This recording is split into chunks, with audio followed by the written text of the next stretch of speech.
Professor, muito obrigada pela sua presença aqui nos nossos estúdios, né? Vamos conversar um pouco, então, sobre perspectivas para esse ambiente eleitoral para a presidência da República, um momento em que todo o país está voltado, né, para essa questão. O comportamento do eleitor. Como é que o senhor está vendo esse cenário político que nós estamos? É um momento histórico para o país? Muito obrigado pelo convite, é um prazer estar aqui. Sem dúvida, essa é uma eleição histórica, uma eleição diferente de eleições anteriores, por diversos motivos. Eu vou elencar apenas alguns dos que me chamam mais atenção.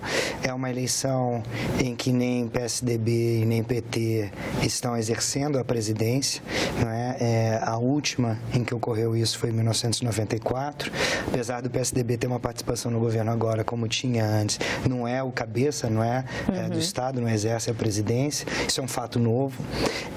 É uma eleição posterior a um processo de impeachment que foi muito controverso e muito debatido e muito extenso no tempo e que deixou diversas sequelas, eu diria, tanto para os que saíram vitoriosos desse processo quanto os perdedores. Houve um acirramento, eu acho, de um clima que já vinha de intensa desentendimento e competição entre dois grupos da nossa política, e é uma eleição em que provavelmente não haverá um candidato à reeleição também. Digo isso porque outra marca dessa eleição é a indefinição, ainda, não é? Já às vésperas, não é, da nomeação dos candidatos, a indefinição de uma parcela relevante desses candidatos a presidente, da composição da chapa, não é? Os vices ainda não estão indicados para a maior parte, não é, das coligações e dos partidos, e as próprias coligações ainda estão em formação. Então, a consequência, uma consequência clara disso também, que aí não é tanto uma particularidade dessa eleição, mas ela está sendo mais acentuada nessa eleição, é o grau de indefinição ainda também do eleitor, de incerteza do eleitor acerca de que candidato vai votar nesse momento. Se a gente compara essas eleições com eleições anteriores, tudo bem que em 2014 também havia uma indefinição ainda muito grande. Ainda havia, sim, nesse período. E uma polarização. Época, né? Mas eleições anteriores, não. A essa altura, os eleitores já tinham uma noção muito mais clara de quem escolheriam como candidato. Não que não pudessem mudar de opinião no transcorrer da eleição. Ocorre também com muita frequência isso nas eleições brasileiras, né? Uma certa volatilidade da preferência eleitoral no transcurso da campanha. Contudo, essa campanha começa, sim, com níveis de indefinição do eleitor acerca dos candidatos bastante alto. Professor, e também nós vimos na última eleição presidencial um número grande de votos ou que foram anulados ou em branco ou eleitores que não compareceram às urnas. Nós tivemos uma reforma política que reduziu o tempo de campanha. Temos essa fragmentação que o senhor descreve, que mais do que caracterizar uma indecisão do eleitor é não saber ainda o que esperar. O que acontece com votos anulados ou em branco? É uma tendência a crescer diante desse cenário? Que outras consequências a redução do tempo de campanha traz para o eleitor brasileiro? Eu acho que é importante a gente pensar nessas mudanças institucionais que nós estamos experimentando agora pela primeira vez, não é? A redução do tempo de campanha é uma delas, que é bastante importante, mas também as regras de financiamento de campanha que mudaram significativamente para essa eleição. Já foram utilizadas em eleições municipais, não é? Mas agora pela primeira vez nas eleições gerais. São mudanças bastante relevantes, com muitas consequências. Tanto para a classe política e os partidos que se organizam, quanto para os eleitores. Essa indefinição, não é, que a gente mencionou, ela está intimamente associada a essa mudança na regra institucional institucional de redução do período de campanha. A intenção na redução do período de campanha, pelo menos a intenção manifesta, expressa, era de redução do custo, né, da campanha. Estava tudo dentro de uma retórica aí de moralização do funcionamento do nosso sistema político. Mas, na prática, ela tem outras consequências, né? Uma delas é aumentar em muito esse prazo de indefinição e tornar mais complexo o processo de negociação, porque como nós temos aí um prazo curto de campanha, você não pode cometer erros, né? Entrar na campanha com um erro cometido na composição da sua coalizão ou na escolha do seu vice, isso vai custar muito caro e há pouco tempo para correção de erros numa campanha muito curta. Então, o grau de pressão que se colocou sobre a própria classe política, eu acho que é algo que não foi antecipado pelos engenheiros, que é um problema grave sempre de toda reforma institucional, né? Aquelas consequências que a gente chama na ciência política de não antecipadas. Só experimentando para ver no que vai dar. E aí, certamente o grau de pressão sobre os políticos aumentou enormemente, porque numa campanha curta, qualquer erro pode ser fatal. E aí a composição dessa coligação eleitoral passa a ser um elemento extremamente importante, porque obviamente também traz para si outros recursos que agora são praticamente dominantes, que são os recursos públicos nessa campanha. Então, a coligação define muito a verba que você vai receber, não é, para fazer seus programas de televisão, para organizar a sua campanha, e o tempo de televisão, que já era algo que estava previsto antes, mas o acúmulo, não é, desses recursos públicos faz com que, por exemplo, a composição da chapa seja fundamental, não é, para a alocação desses recursos. Então, foi outra batalha que foi travada agora nesse período pré-campanha, muito intensa, e que eu tenho certeza que talvez os legisladores que aprovaram essa reforma não anteciparam. Uma outra consequência desse processo é que ele facilita, de alguma forma, a campanha para aqueles candidatos que já têm um nome reconhecido. Pouca renovação? Uma consequência pode ser essa. Pode ser essa, porque em campanhas mais curtas, isso também há muitos estudos que demonstram, é muito mais difícil de um candidato desconhecido se tornar conhecido. Então, se você acumula a esse problema a ausência de recursos, e a nossa regra agora de distribuição de recursos concentra os recursos tanto financeiros do fundo, não é, eleitoral e do fundo partidário nos maiores partidos, quanto o tempo de televisão.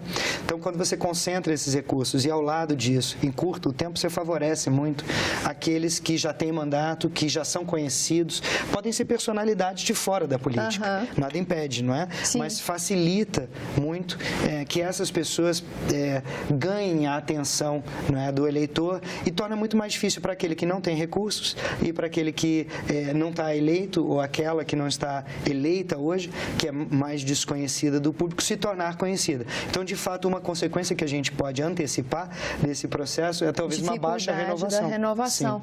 Professor, e voltando à questão do tempo de TV, esse tempo tão cobiçado para dar visibilidade às propostas dos candidatos, como é que fica o ambiente digital? Sem dúvida. Como é que ele interfere no trabalho do eleitor de escolha, né? Eu acho que essa talvez seja uma das perguntas mais interessantes desse processo eleitoral. Há muitas perguntas interessantes nesse processo eleitoral, mas essa é uma delas. Os partidos tradicionais no Brasil, os maiores partidos no Brasil, apostam muito nos recursos tradicionais de campanha, não é? Tempo de TV, então constrói-se coalizões eleitorais, inclusive para ampliação do tempo e do dinheiro, não é? Às vezes, coalizões que são muito heterogêneas, muito diversas, não é? Ideologicamente, que torna difícil depois a construção de um programa por conta dessa ideia, não é, de que esses recursos são fundamentais para o sucesso eleitoral. Mas a gente tem que ter em consideração que essas novas mídias, elas têm um caráter muito democrático nelas, né? Sim. As pessoas participam muito ativamente. Alguns mecanismos, algumas mídias, elas são um pouco mais controláveis, né? Num ambiente fragmentado, as campanhas ficam muito personalizadas, né? E ficam muito voláteis para questões como de fake news. A gente viu nos Estados Unidos que fake news teve um preço na eleição presidencial, né? Sem dúvida. Essa situação do descontrole sobre a qualidade da informação, a veracidade da informação, ela se torna muito mais propensa, muito mais fácil de ocorrer em ambientes como esse que nós vamos encarar nessas próximas eleições, onde o próprio candidato não controla aquele processo. Então, você dá muita margem, sim, para a necessidade do eleitor ter mais uma preocupação no processo eleitoral, que é vou tentar identificar a notícia falsa da notícia verdadeira. Eu acho que já tem toda também uma estrutura que se monta, que se apresenta, no sentido de validar as informações que estarão circulando no processo eleitoral. O próprio Tribunal Superior Eleitoral tem medidas nesse sentido, mas eu tenho acompanhado também que as grandes emissoras de televisão, de rádio, estão pensando estratégias para confirmação de informações ou não. Mas certamente esse é outro elemento que nós vamos ter que ficar muito atentos nesse processo eleitoral e, como você bem lembrou, dada a nossa fragmentação partidária, não é? E uma significativa personalização do processo eleitoral, uma coisa anda de mãos dadas com a outra, fica né? Fácil, né? Quanto mais partidos você tem, mais esses partidos têm dificuldade de se diferenciar um do outro ideologicamente e por conta de suas agendas, e as diferenciações passam a ser pessoais. Nós vivenciamos isso muito no Brasil. O Brasil é um dos países, ou é o país que tem o nível mais alto de fragmentação partidária, usando as medidas que a gente usa na ciência política para mensurar número efetivo de partidos, por exemplo. Somos campeões mundiais nisso, né? O que inviabiliza em muito o presidencialismo, né? Dificulta enormemente, porque a construção de coalizões para se governar exige, não é, que vários partidos sejam incluídos nisso para que se alcance, não é, os valores, as quantidades necessárias de votos dentro do Congresso para aprovação de medidas legislativas, não é, de propostas de políticas públicas. Então, a gestão da coalizão ela fica comprometida ou ela é dificultada por um ambiente de tanta fragmentação partidária e baixa diferenciação ideológica entre os partidos, né? Que é muito típico, não é, do nosso sistema. Talvez o nosso sistema seja um caso exacerbado disso. Obviamente ocorre em outros países também essa necessidade de formação de coalizões para se governar, mas nós talvez vivenciamos um caso extremo.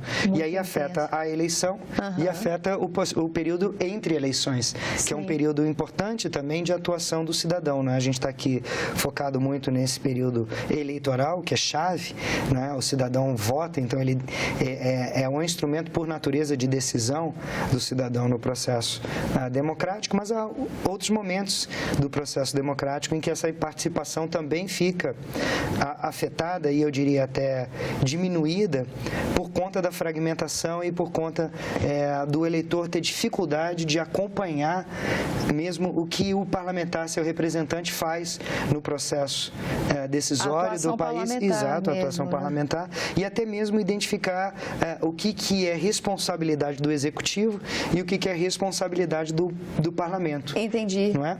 Mas, professor, eu vou aproveitar, estamos já quase no fim da entrevista, mas queria saber do senhor, esse elemento novo, ou mais atuante nessas eleições, que é o ambiente digital, o que ele leva de herança da relação entre quem elegeu e o eleito no cumprimento do seu mandato, né? Eu acho que essas novas ferramentas, elas de comunicação, não é? São de tecnologia, mas de tecnologia de comunicação. E comunicação é a chave base para qualquer processo de representação política. Não existe representação política sem comunicação entre representado e representante. Essas novas tecnologias, eu acho que elas são muito interessantes porque elas podem estreitar ainda mais essa possibilidade do eleitor mediano, do cidadão que está lá na sua residência acompanhando um processo político se manifestar, ter voz, né? Que é algo difícil num sistema democrático, né? Como é que você dá voz, né, para grandes quantitativos de eleitores? E num país enorme. Num país enorme. Por isso que quando você vai olhar, por exemplo, os mecanismos tradicionais de participação, né, como uma audiência pública, que é absolutamente importante para o processo decisório, mas participa de audiência pública um público seleto. Sim. É o público mais interessado por aquela medida, não é, que tem preferências mais cristalizadas, mais sólidas, e acaba aí tendo uma influência maior nesse processo decisório. Eu acho que as novas tecnologias já abrem margem, talvez, para uma participação da população mais ampla.